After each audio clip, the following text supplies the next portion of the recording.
ओम नमो भगवते वासुदेवाय।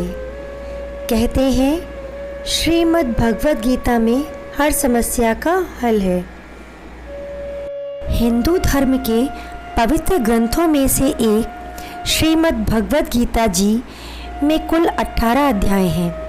हर अध्याय से व्यक्ति अपने जीवन की कई समस्याओं का समाधान पा सकता है। गीता में आइए आज जानते हैं गीता के दूसरे अध्याय का महत्व और लाभ। श्रीमद् भगवद गीता के जरिए व्यक्ति अपने जीवन की कई समस्याओं का हल खोज सकता है। दरअसल गीता में महाभारत युद्ध के दौरान कुरुक्षेत्र में भगवान श्री कृष्ण ने जो उपदेश दिए थे वह सभी बताए गए हैं।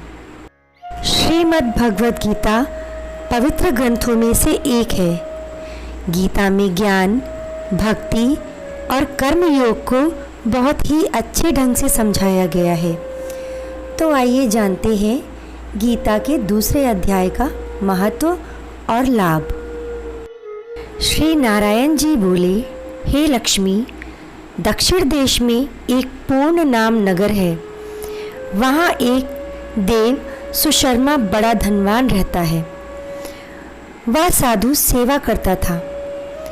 जब साधु सेवा करते हुए बहुत दिन बीते तब एक बाल नाम ब्रह्मचारी आया, जिसकी सुशर्मा ने बहुत सेवा की और विनय किया कि हे संत जी, कृपया मुझे श्री नारायण जी के पाने का ज्ञानोपदेश करो।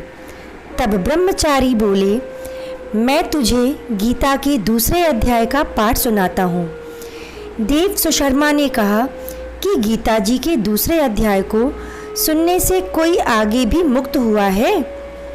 बाल ने कहा, मैं तुम्हें प्राचीन कथा सुनाता हूँ। एक आयाली वन में बकरा चराता था और वहाँ भजन करता था।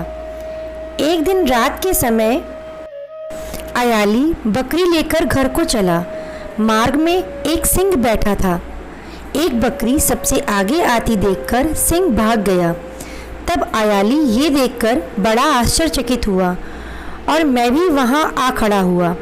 उस चरवाहे ने मुझे देखकर कहा, मैंने यह आश्चर्य देखा कि बकरी को देखकर शेर डरकर भाग गया।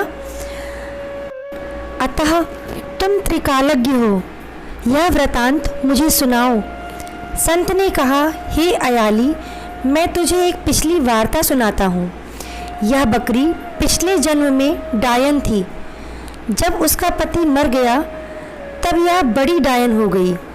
जिस सुंदर बच्चे को देखती उसे ही खा लेती थी। शेर पिछले जन्म में फंदक था।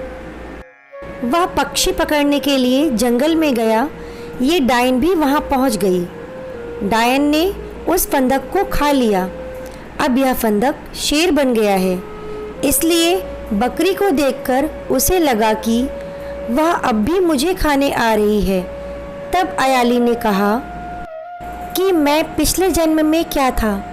संत बोले, तो पिछले जन्म में चांडाल था। तब अयाली ने कहा कि हे ब्रह्मचारी जी, कोई ऐसा उपाय भी है जिससे हम तीनों इस अधम देह से छूट सकें? तब संत बोले, हम तुम तीनों का उद्धार करते हैं। एक बात सुनो। भयानक पर्वत की कंदरा में एक शिला थी। उसमें श्री गीता जी का दूसरा अध्याय लिखा हुआ था।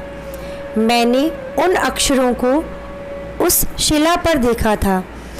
अब मैं तुम्हें मन, वचन और कर्म एकाग्र करके सुनाता हूँ। तुम श्रवण करो। संत ने जब गीता के अक्षर सुनाए तो उनको सुनते ही तुरंत आकाश से विमान आए और उन तीनों को विमानों पर बैठा बैकुंठ लोक ले गए। तो भक्तों, ऐसा है गीता का दूसरा अध्याय, जिसको सुनने से सभी तर जाते हैं और सभी के कष्टों का नाश होता है। ऐसे ही ज्ञानवर्धक वीडियो देखने के लिए मेरे चैनल को सब्सक्राइब करें और कमेंट में जय श्री कृष्ण लिखना ना भूलें। जय श्री कृष्ण।